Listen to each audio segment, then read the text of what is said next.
مركزني قرآن أكون إيجاد أبتي أسيتي برتا صدومي دبّس دي بشنتمي أول حفاظ قولي باسجرا حفاظ قولي باسجرا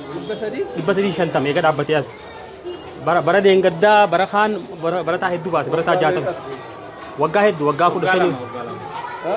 إيجاد أبتي وجاه كل سديتي نقولي كل سديك كبا أما توقع لما لما باتا مركزني ورا سكنا كبا ورا سكنا يكون أكيد داخلي كمركز داخلي كبا warra biraa kabaratus qaba waligala barattoonni isaa nama 410 kammocha keessa galu nama 50 amma har'a guyyaan guyyaa waniidhaati guyyaa markazni kun eega dhaabbatee akka lakkoofsa faranjiidhaatitti bara 2005 akka lakkoofsa biyya keenyatti lakkoofsa hijiraatti bara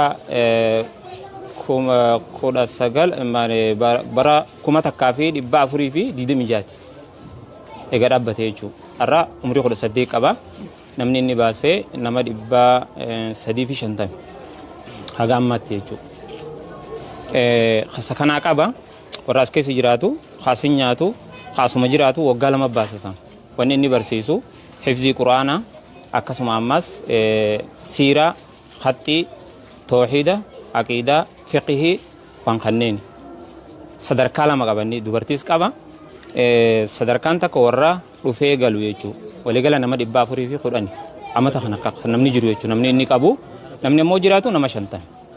warri kun darasa hukumiyyaa in qaraa waata kan qabu darasa hukumiyyaa kan qabu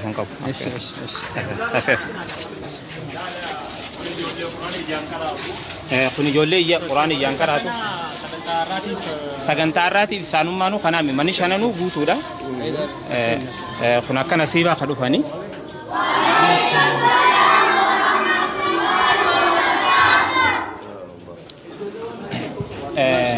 akkuma isaan agartan kana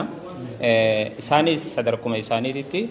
khattiidhaa fi waan barbaachisaa ta'e barsiisaan isaanii hojii barsiisaa har'a immoo guyyaa konferansiidhaati kana siibaa keessumaa dhufa jennaan yamma gandarraa waamicha gooneef wajjuma dhufne guyyaa uxulaati har'aan kana jechuudha manni amma kabiroo kunne sunis banaadha akkuma kana sunis akkasuma guutuudha shananuu jechuudha barsiisaan nuti qabnu nama 10 takka isaanii jechuudha baanu bakka ni baana bakka amma kuno daraja jira hundaanuu jira deemne madam foto kana yerra baase seeni warra hagi tokko ange nuti yaamne warra hizirra labbe isaanuma lalu tokkicha kana alaana warra assalamu alaikum warra hizirra isaan kun hanga takka manni kun fi qachaanu isaan hizidati dubartoonni illee jira akkasumatti gamachaanu manni shananu kilaasin shananu akkuma ma agartu kana waa hundaahu wajjumaan qaba jechuudha wajjumaan qaba hundumaa wajjumaanii qaba jim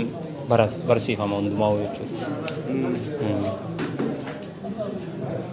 kana fakkaata har'a guyyaan guyyaa uxulaati